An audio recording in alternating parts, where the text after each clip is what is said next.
Hi കൂട്ടുകാരെ. അപ്പോൾ ഇന്നാണ് നമുക്ക് നമ്മുടെ മക്കൾ ഗിഫ്റ്റ് തരുന്ന ദിവസം. അപ്പം ഞാൻ രാവിലെ തൊട്ട് വെയിറ്റ് ചെയ്തിരിക്കുകയാണ്. വീടിൻ്റെ ഉമ്മർത്ത് വന്നിട്ട് ഇങ്ങനെ കാത്തിരിക്കുകയാണ്.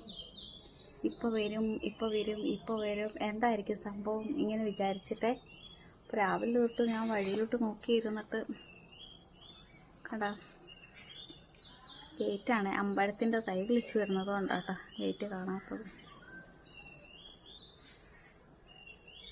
കണ്ട നമ്മളിങ്ങനെ നോക്കിയിരിക്കുക. ഇപ്പം വരും പിന്നെ വരും എന്ന് പറഞ്ഞിട്ട് സംഭവം എന്താണെന്നറിയാനുള്ളൊരാകാംക്ഷ.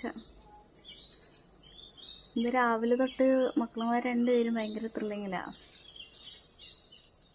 അപ്പോൾ അതെന്താണെന്ന് അറിയാനുള്ളൊരാകാംക്ഷ എനിക്കും. പക്ഷേ 1:49 ഇതുവരെയും ഗിഫ്റ്റിങ് എത്തിയില്ല. എന്നെ പറ്റിച്ചതാണോ എന്നൊരു സംശയം എനിക്കുണ്ട്. എന്തായാലും ഇന്നൊരു ദിവസം ഞാൻ വെയിറ്റ് ചെയ്യും. ഈശ്വര,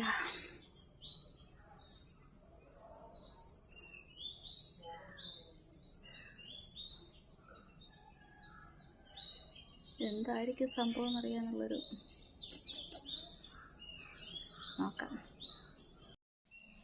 ഞാനിരുന്നും കിടന്നും മടുത്തു. ഇതുവരെ ഗിഫ്റ്റിങ് എത്തിയില്ല. 2 മണിയാകാൻ പോകുന്നു. എനിക്കാണെങ്കിൽ സങ്കടം സഹിക്കാനും വയ്യ. ഒരാളൊരു സംഭവം തരാമെന്ന് പറഞ്ഞിട്ട് അത് കിട്ടിയില്ല എന്നുണ്ടെങ്കിൽ ഭയങ്കര വിഷമമാണ്. ഇവന്മാരെന്നെ പറ്റിച്ചാണെന്നൊരു ഡൗട്ടുണ്ട്. ഈശ്വര, ഞാൻ കാത്തിരുന്നു മടുത്തു കൂട്ടുകാരെ. എന്നെ പറ്റിച്ചതാണോ എന്ന് അറിയത്തില്ല. മക്കളുമാരങ്ങനെ പറ്റിക്കുമോ അറിയത്തില്ല. കാത്തിരുന്ന് മടുത്തു. കുറേ നേരം രാവിലെ തൊട്ട് ജോലിയെല്ലാം ഒതുക്കിയിട്ട് ചെന്നിട്ടേ വാതുക്കെ ചെന്ന് നോക്കിയിരിക്കുമായിരുന്നു. കുറേ കാത്തിരുന്നു, വന്നില്ല. പിന്നെ കുറച്ച് കിടക്കാമെന്ന് വിചാരിച്ചു. എന്താ ഗിഫ്റ്റൊന്നും പറഞ്ഞാലും മതിയായിരുന്നു. ഇല്ലെങ്കിൽ പറ്റിക്കാൻ പറഞ്ഞാണെങ്കിൽ രാവിലെ പറയാം, അമ്മച്ചി ഞാൻ പറ്റിക്കാൻ പറഞ്ഞതാണ്. അങ്ങനെ അവന്മാർക്ക് പറയാം.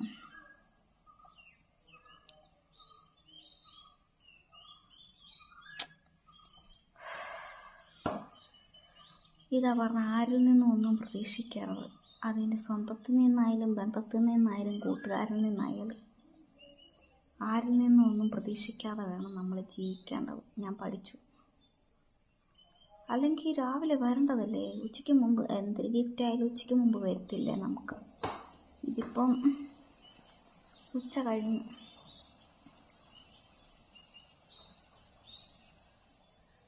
ഗിഫ്റ്റനങ്ങനെ അപ്പുറത്തെ ചേച്ചി പോയത്. വെറുതെ കാത്തിരുന്ന് മടുത്തു.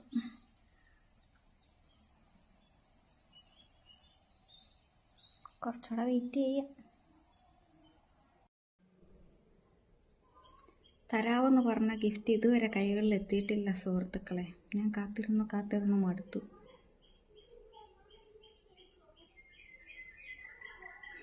പറഞ്ഞവന്മാർ 2 പേരും ജോലിക്ക് പോയി. ഞാൻ മാത്രം ഇവിടെ ഗിഫ്റ്റ് നോക്കിക്കൊണ്ട് വഴിയിലോട്ട് കണ്ണു നട്ടേ ഇരിക്കുക. ഞാൻ പറ്റിക്കപ്പെടുകയായിരുന്നോ എന്നൊരു ഡൗട്ടില്ലാതില്ല.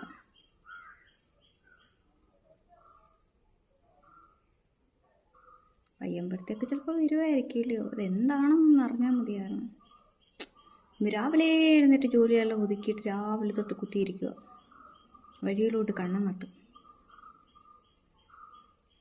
വിഡ്ഢിയായൊരമ്മ.